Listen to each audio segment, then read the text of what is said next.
अस्सलाम वालेकुम। आज हम chapter number 4 D summarising and analysing data कर रहे हैं और इसमें अब नॉर्मल डिस्ट्रीब्यूशन के क्वेश्चंस की तरफ आ रहे हैं। 4b.17 और normal distribution has a mean of 55 and a variance of 14.44। अगर वेरिएंस 14.44 है सो हमें स्टैंडर्ड डिविएशन पहले पता करनी होगी। स्टैंडर्ड डिविएशन 14.44 की पावर 0.5 या root of variance which is 3.8। The probability of a score of 59 or more is approximately which of the following? पहले हम इस सवाल को इस तरह से लिखेंगे कि हमसे पूछा क्या जा रहा है। इन टर्म्स ऑफ एक्स हम इसको लिखेंगे पी एक्स ग्रेटर देन 59 और फिर इसको हम कन्वर्ट करेंगे अपने जेड स्कोर में। जेड स्कोर में कन्वर्ट करने के लिए एक्स माइनस मीन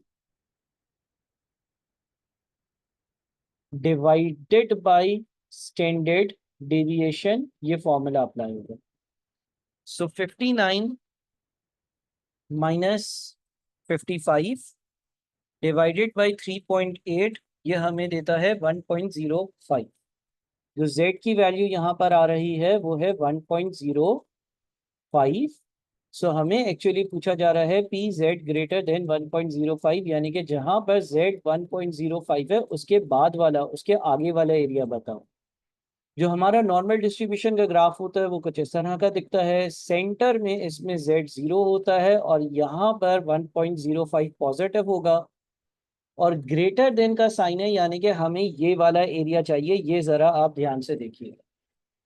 देखिए वापस से पढ़ते हैं। Normal distribution has a mean of 55 and a variance of 14.44।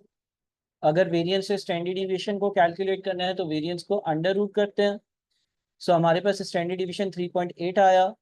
The probability of a score of 59 और मोर, इससे हमें पता चला कि हमें ग्रेटर देन का साइन लगाना है। सो पी एक्स ग्रेटर देन 59 हमें मालूम करना है। पी एक्स ग्रेटर देन 59 के लिए हमने जेड स्कोर कैलकुलेट किया। Z is equal to X minus mu divided by standard deviation, वो 1.05 आया। यानी कि हमसे पूछा जा रहा है पी जेड ग्रेटर देन 1.05। जहां पर जेड 1.05 है वहां के उसके आगे का एरिया हमने शेड कर लिया। अब हम अपने पास जो टेबल है प्रोबेबिलिटीज का उस पे जाएंगे। जब हम टेबल की बात करते हैं तो ये याद रखिएगा कि इस टेबल में लिखा हुआ है area under the normal curve. This table gives the area under the normal curve between the mean. इस टेबल पर मीन सेंटर पॉइंट होता है and the point Z standard deviations above the mean, और वो जेड स्कोर जो आपने इस table में ढूंढोगे। अब देखिए हमारे पास इस सवाल में हमारा जो जेड है, इस सवाल में हमारा जेड क्या आ रहा है? पी जेड ग्रेटर देन 1.05, यानी कि जेड की वैल्यू 1.05 आ रही है। हम टेबल से 1.05 ढूंढेंगे। अगर हम टेबल पर दोबारा वापस जाते हैं और टेबल से 1.05 ढूंढते हैं, हम टेबल पर दोबारा वापस जाते हैं, गौर से सुनिएगा मेरी बात। जेड की वैल्यूज कहाँ लिखी हुई होती हैं सर? टेबल पर जेड की वैल्यूज जो है ना वो यहाँ पर साइड पर लिखी हुई होती हैं। ये जो लेफ्ट साइड पर एक्सट्रीम लेफ्ट वाला यहाँ पर आपके पास जो कॉलम आ रहा है और ये जो टॉप वाला आ रहा है, ये 1.05 कैसे देखेंगे? 1.0 यहाँ से देखेंगे और 0.05 यहाँ से देखेंगे। 1.05 का मतलब है यहाँ पर 1.0 और यहाँ से 0.05। इन दोनों के इंटरसेक्शन पर क्या आ रहा है? इन दोनों के इंटरसेक्शन पे 0.3531 आ रहा है। ठीक है, हमने 1.0 यहाँ से देखा और 0.05 यहाँ से देखा। इन दोनों के इंटरसेक्शन पर 0.3531 आ रहा है। अब ये जो 0.3531 आ रहा है, ये बात याद रहे कि आप जब टेबल से एरिया देखते हो तो वो ये वाला एरिया बताता है, यानी कि जो जेड की वैल्यू आपने देखी है और जो सेंटर का एरिया था ना, जो सेंटर जहां पर था वो वाला एरिया। सो हमें जो एरिया पता चला है 0.3531, हमने 1.05 जेड जहां पर है वहां का एरिया देखा, वो 0.3531 है। ये जो 0.3531 है ये एक्चुअली कौन सा एरिया हमें पता चल रहा है?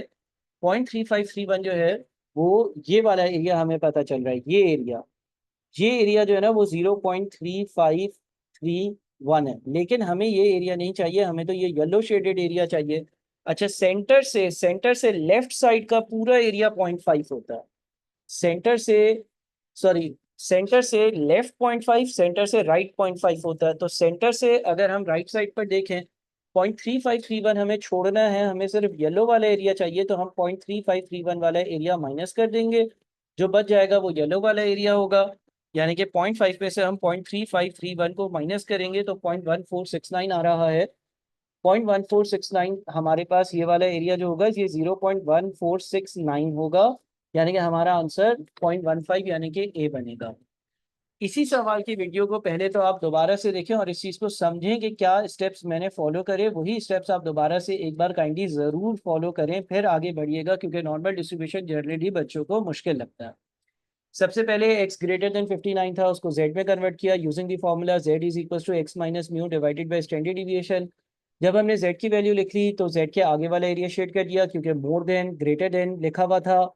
टेबल से जब हमने 1.05 ढूंढा तो वो मुझे सेंटर से 1.05 जहाँ पर z है, z जहाँ पर 0 है और z जहाँ पर 1.05 है, उसके बीच का अनशेडेड एरिया बताएगा। अब मुझे येलो वाला एरिया चाहिए, तो सेंटर से पूरा एरिया राइट साइड वाला 0.5 है, उसमें से 0.3531 वाला एरिया मैंने हटा दिया, तो येलो यानी कि 0.1469 वाला एरिया आ जाएगा। अगला सवाल करते हैं, पहले तो इसी सवाल को दोबारा अच्छे से देखिएगा।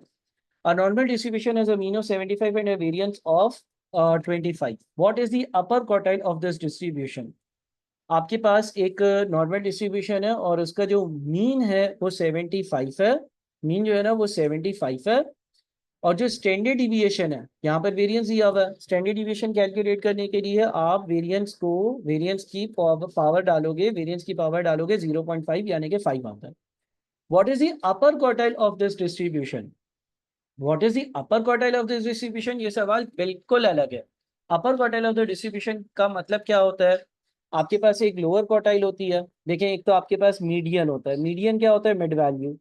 मीडियन या मिड वैल्यू में क्या होता है? वो डेटा को दो हिस्सों में ब्रेक करता है, शुरू का हिस्सा 50% और आगे का हिस्सा 50%। उसके बाद आपके पास एक लोअर क्वार्टाइल होती है। लोअर क्वार्टाइल क्या होती है? शुरू का हिस्सा 25% और बाद का हिस्सा 75%।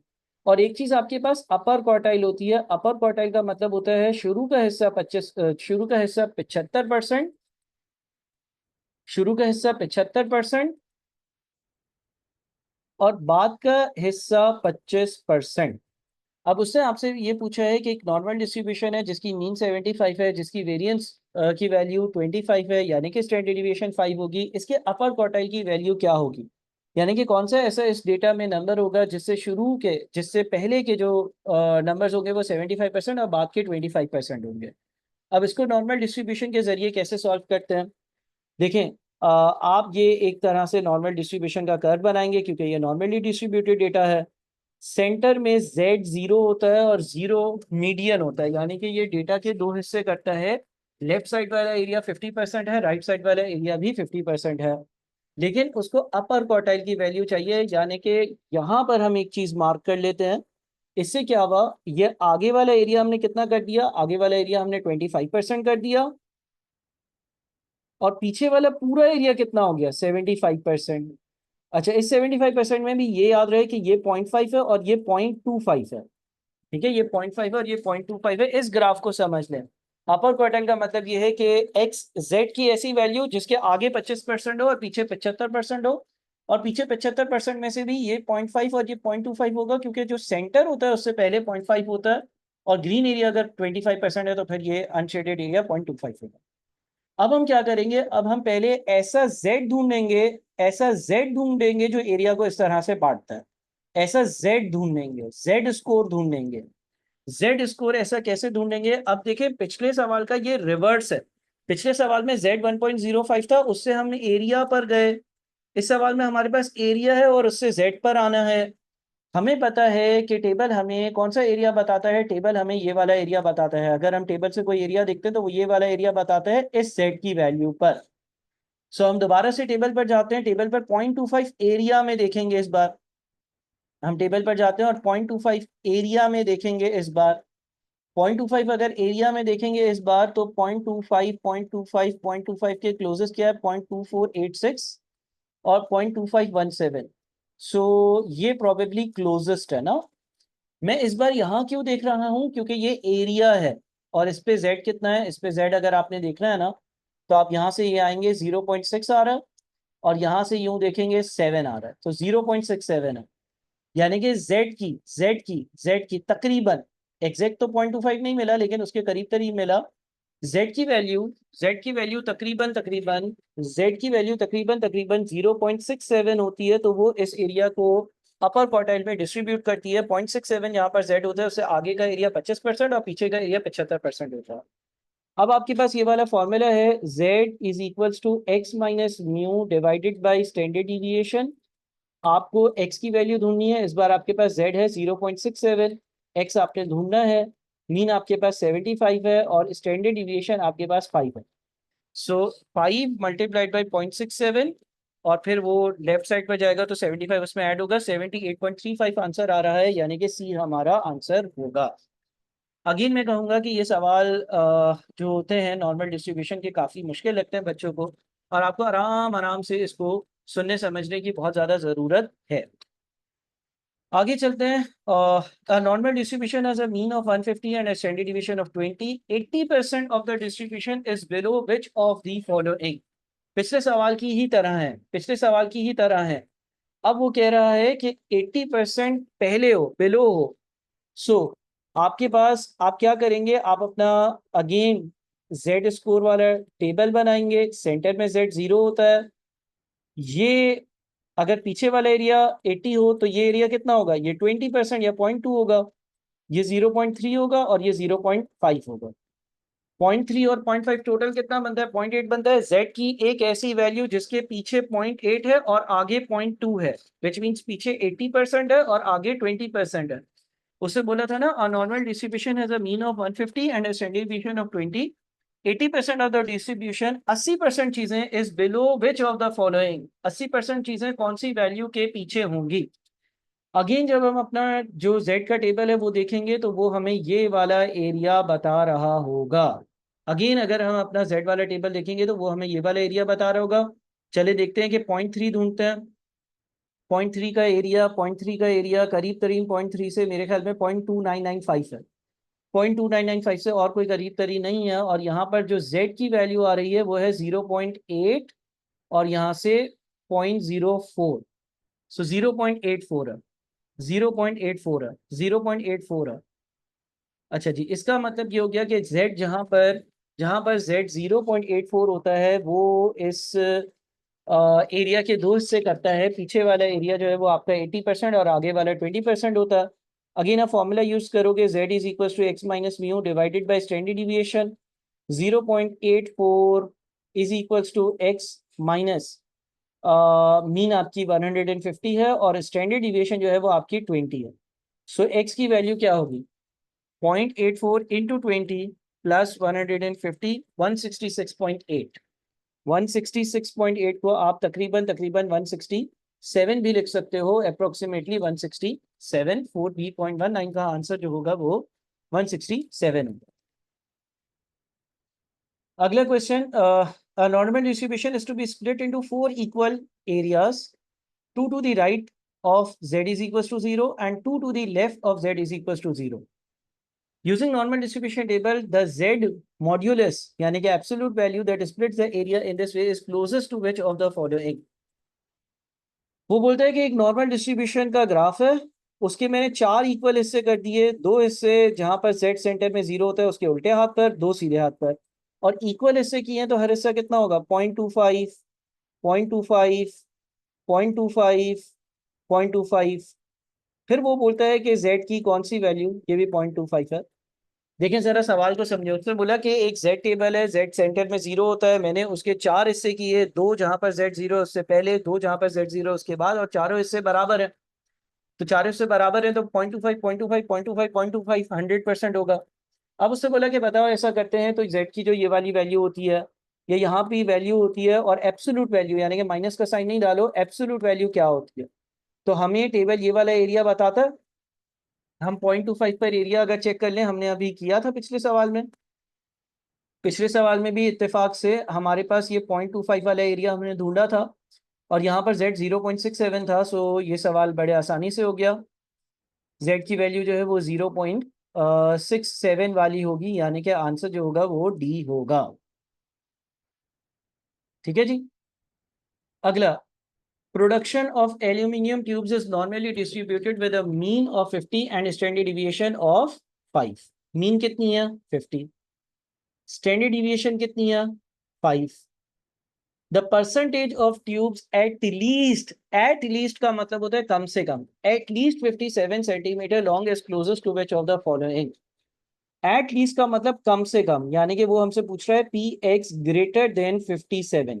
ये याद रखिएगा कि यहाँ पर ग्रेटर देन का साइन लगेगा, लेस देन का साइन नहीं लगेगा. एट लीस्ट का मतलब होता है कम से कम, यानी कि कम से कम 57 हो या उससे ज्यादा हो. So greater than 57, px greater than 57.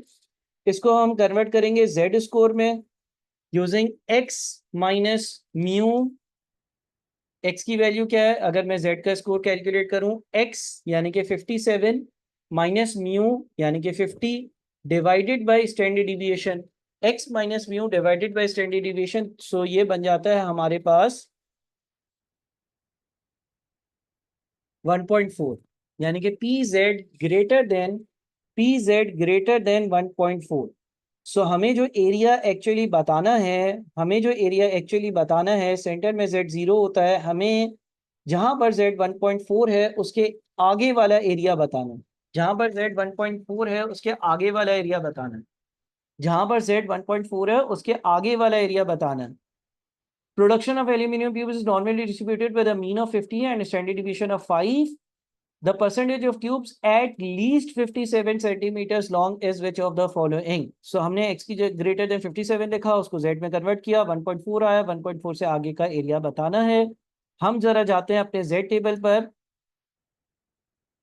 z table पर हम देखते हैं कि z 1.4 कहाँ है. सो ये 1.4 है, अगला डिजिट खाली था, विच मीन्स के यहाँ पर जो कॉरेस्पॉन्डिंग वैल्यू आ रही है वो 0.4192 आ रही है. अब ये जो 0.4192 की वैल्यू आ रही है ये यहाँ पर कैसे आएगी. देखिए, आपको जो एरिया ऊपर पता चला है वो जहाँ पर z0 होता है, जो वैल्यू आपने ढूंढी है उसके बीच का एरिया होता है, यानी कि ये 0.4192 है. सो ये कितना होगा, 0.5 सेंटर से राइट साइड का पूरा एरिया माइनस 0.4192 वाला एरिया जो हमें नहीं चाहिए. सो जो हमें चाहिए वो होगा 0.5 माइनस 0.4192, यानी कि 0.0808. ठीक है जी. और परसेंटेजेस में कन्वर्ट करने के लिए 100 से मल्टीप्लाई करते हैं तो तकरीबन 8.08%. 8.08%, 8.08% का मतलब है कि ए आपका आंसर.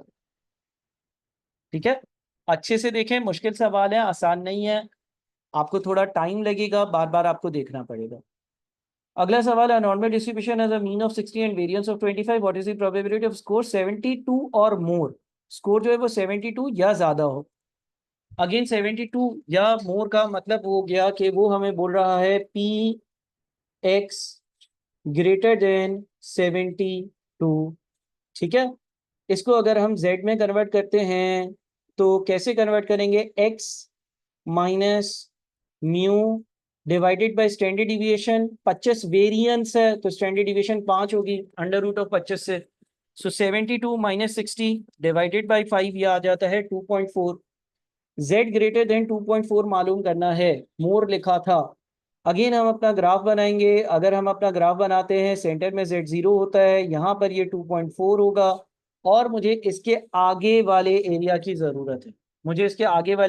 ज़रूरत है. सो z ग्रेटर देन 2.4 कैसे ढूंढूंगा भाई. मैं वापस से यहाँ पर ग्राफ पर जाता हूँ. ग्राफ पर जाकर मैं जो है वो यहाँ से 2.4 उठाता हूँ. अगले डिजिट तो जीरो ही है, यहाँ पर ये जो वैल्यू आ रही है 0.4918 आ रही है. जहाँ पर z 2.4 है वहाँ पर वैल्यू 0.4918 आ रही है. वैल्यू 0.4918 आ रही है. क्या ये मेरा आंसर होगा. मेरा आंसर जो है वो 0.4918 ये चीज़ है, 0.4918 तो ये चीज़ है. मुझे तो ये वाला एरिया चाहिए, तो मैं 0.5 में से माइनस कर दूंगा 0.4918 को. सो 0.5 माइनस 0.4918 ये आ जाता है 0.88%. 0.88% या 0.0088 तकरीबन. ठीक है जी. अच्छा, आपका आंसर थोड़ा सा ऊपर नीचे वेरी कर सकता है, कोई मसला नहीं है. अगले सवाल पर आते हैं। A normal distribution has a mean of 150 and a variance of 6944. What percentage of the population is less than 210? अब लेस देन वाला केस आ रहा है। लेस देन वाला केस कैसे देखेंगे? सबसे पहले तो आपके पास वेरिएंस 6944 का है। ठीक है, आपके पास मीन कितनी है भाई? मीन 150 है। स्टैंडर्ड डिविएशन कितनी होगी? स्टैंडर्ड डिविएशन निकालने के लिए 6944 की पावर 0.5, यानी कि स्टैंडर्ड डिविएशन जो आपका होगा वो होगा 6944 की पावर 0.5, यानी कि 83.33। What percentage of the population is less than 210? जब वो लेस देन बोलेगा ना, जब वो लेस देन बोलेगा तो उसका मतलब होगा पी एक्स लेस देन 210। और इसको जब मैं जेड में कन्वर्ट करूंगा तो ये हो जाएगा एक्स माइनस म्यू 210 माइनस 150, 60 आता है। 60 डिवाइडेड बाई 83.33067, यानी कि ये आ रहा है 0.72। ठीक है। अब वापस से मैं अपना ग्राफ बनाऊंगा। मुझसे वो पूछ रहा है कि जहां पर z 0.72 है, इसके पीछे वाला सारा एरिया। इसलिए क्योंकि इस बार उसने क्या बोला? What percentage of the population is less than 210। मैं वापस से इसको रिपीट करता हूं। देखें, स्टैंडर्ड डिविएशन कैलकुलेट करने के बाद जेड स्कोर कैलकुलेट किया। जेड स्कोर कैसे कैलकुलेट होता है? एक्स की value 210 minus stand mean x minus mu divided by standard deviation, ये आता है आपके पास 0.72। यानी कि z जहां पर 0.72 है इसके पीछे वाला सारा एरिया, z जहां पर 0.72 है इसके पीछे का सारा एरिया। अब ये एरिया कैसे ढूंढेंगे? देखें, अगर मैं इस ग्राफ को थोड़ा सा मजीद इस तरह से साफ सुथरा थोड़ा सा बना दूं, यहाँ पर z 0.72 है, मुझे ये सारा एरिया चाहिए। ये एरिया मुझे ऑलरेडी पता है, ये एरिया ऑलरेडी 0.5 होगा। ये जो मैंने एरिया शेड किया है ये ऑलरेडी 0.5 होगा। और ये जो एरिया येलो वाला है ये कितना होगा? ये मुझे ऊपर टेबल से देखना पड़ेगा। मैं ऊपर टेबल पर जाता हूँ, 0.72 देखता हूँ। 0.72 जेड कहाँ पर है भाई? यहाँ से 0.7 सेलेक्ट किया और यहाँ पर 0.02 सेलेक्ट किया, और इन दोनों के कॉरेस्पॉन्डिंग पर जो वैल्यू आ रही है 0.2642 है। 0.2642 है। ठीक है जी। और अगर ये 0.2642 है, अगर ये 0.2642 है तो इसका मतलब ये जो येलो वाला एरिया है 0.2642 है। येलो वाला एरिया 0.2642 है। तो इसका मतलब टोटल एरिया 0.7642 होगा। पूरा एरिया 0.7642 होगा। अब माइनस नहीं करना, क्योंकि हमें जहां पर z 0.72 है उसके पीछे वाला सारा एरिया चाहिए। तो 0.5 तो हरा हरा आ गया, 0.2642 आपने टेबल से ढूंढा तो 0.7642 टोटल होगा। ठीक है जी। कौन सा सवाल था ये? 0.7642 या 76.42% हमारा आंसर होगा। क्लियर है जी। अगले पर आते हैं। अगला क्या है? A normal distribution as a mean of 650 variance of 100, what is the upper quartile of this distribution? Again upper quartile वाली बात कर रहा है, यानी कि रिवर्स वाला सवाल है। अपर क्वार्टाइल का मतलब होता है कि आप पहले ग्राफ बनाओगे। अपर क्वार्टाइल का मतलब है कि आपके पास पीछे वाला पूरा एरिया 75%, आगे वाला 25% हो। ये 25% और ये पीछे वाला पूरा 75% हो। और ये जो होगा ना, ये जो होगा ये तो 25% होगा। क्यों? क्योंकि 75 अगर इस डंडी से पहले पूरा 75% है और ये 0.5 है तो ये 0.25 होगा। यहाँ पर जेड कितना होता है? 2-3 बार हम ढूंढ चुके हैं। एरिया से जेड पर जाना है, एरिया से जेड पर जाना है। 0.25 के एरिया पर, 0.25 के एरिया पर जेड कितना होता है वो हम ढूंढ चुके हैं।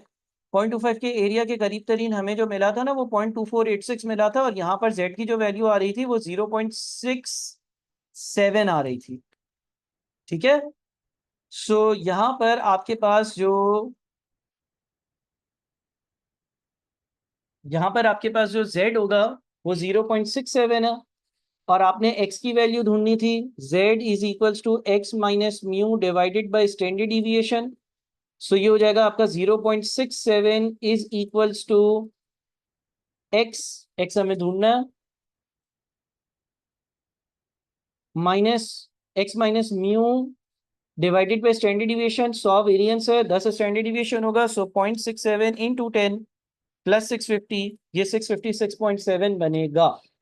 ठीक है, 656.7 बनेगा। अगला करते हैं, normal distribution is to be split into 8 equal parts, 4 to the right of z is equal to 0, 4 to the left. Using the normal distribution table, the z alpha values that split the area in this way is closest to the which of the following. अच्छा, ऐसा सवाल मैंने आप लोगों को ऊपर अभी अभी करवाया था. उसमें 4 हिस्सों में हम बांट रहे थे, इसमें 8 हिस्सों में बांट रहे हैं. 8 हिस्सों में जब हम बांटेंगे तो सेंटर ये है, एक हिस्सा, दो हिस्से, तीन और चार हिस्से, 5, 6, 7 और 8 हिस्से. ठीक है, 8 हिस्से बना दिए. अब अगर 100 को 8 से डिवाइड करें तो एक हिस्सा 0.125 का होगा. 0.125, 0.125 और इसी तरह से 0.125, 0.125, 0.125, 0.125 वाले 8 हिस्से होंगे. ये भी 0.125 होगा. यहाँ का ये z हमें ढूंढना है. ठीक है, ये z हमें ढूंढना है. सो इसको कैसे ढूंढेंगे? अगेन 0.125 मेरा एरिया है. 0.125 वाले एरिया पर हम देखते हैं, जहां पर 0.125 एरिया हो, ये याद रखना, एरिया 0.125 है, z की वैल्यू नहीं है. सो हम देखते हैं कि हमारे पास एरिया 0.125 या उससे क्लोजेस्ट कहाँ आ रहा है और क्या आ रहा है. 0.11 ये रहा, 114 होगा, 117, 12, ये 1.1255 आ रहा है. करीब तरीन क्या आ रहा है? 0.1255 आ रहा है.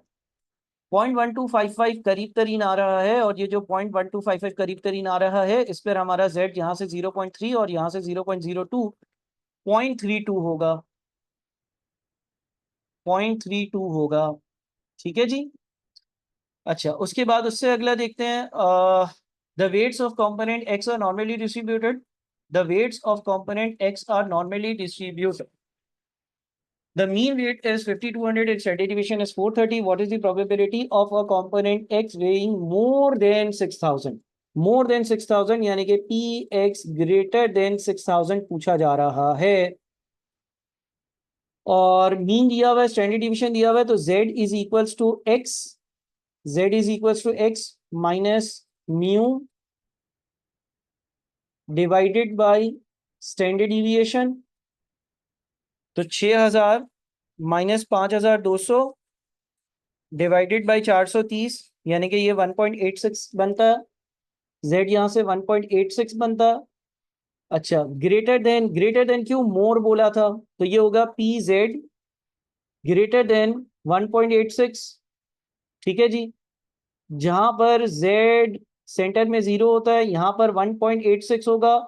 इसके आगे वाला एरिया चाहिए, तो अगेन हम अपने टेबल पर जाएंगे. अगेन हम अपने टेबल पर जाकर 1.86 ढूंढते हैं. पहले तो हम अपने टेबल पर जाकर 1.86 पहले तो ढूंढते हैं. हम अपने टेबल पर जाते हैं, यहाँ से ये 1.8 आ रहा है, यहाँ से 0.06 आ रहा है.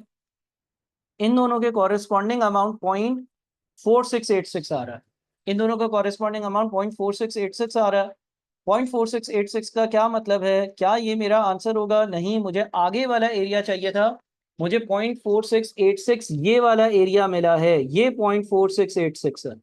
सो आगे वाला एरिया क्या होगा? 0.5 माइनस 0.4686 यानी कि 0.0314 होगा. ये एरिया 0.0314 होगा, यानी कि ए हमारा आंसर बन रहा होगा.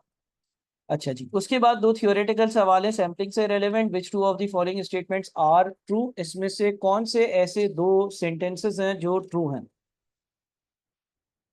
अच्छा, पहला, if a sample is selected using random sampling it will be free from bias. Random sampling में जो सैंपल होता है वो बायसनेस से फ्री होता है, उसमें कोई बायसनेस नहीं पाई जाती.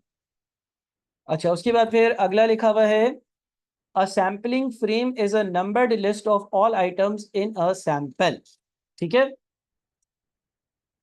सैम्पलिंग फ्रेम जो है वो एक्चुअली नंबर्ड लिस्ट होती है of all items in a sample, नहीं इन अ पॉपुलेशन. पॉपुलेशन की सारी चीजों को नंबर देकर एक लिस्ट बना ली जाए तो उसको मैं सैम्पलिंग फ्रेम कहता हूँ. ठीक है, तो ये दूसरा वाला आपका गलत है. In cluster sampling there is very little potential for bias. Cluster में तो आप एक साथ गुच्छा पिक करते हो, और ये इसलिए जो है वो आप एक साथ एक डिफाइनेबल पॉपुलेशन को पिक कर रहे होते हो. In quota sampling investigators are told to interview all the people they meet up to a certain quota. बिल्कुल ये सही है. तो पहला और आखिरी सही है. Which of the following explains the essence of quota sampling? quota sampling का मेन प्रिंसिपल क्या होता है? Each element of the population has an equal chance of being chosen. ये तो रैंडम में होता है. Every nth member of the population is selected, systematic में होता है। Every element of one definable subsection of the population is selected और none of these. तो मेरे ख्याल में इसका answer none of the above होगा, यानी कि कोटा सैंपलिंग की तो ये वाली डेफिनेशन होती है।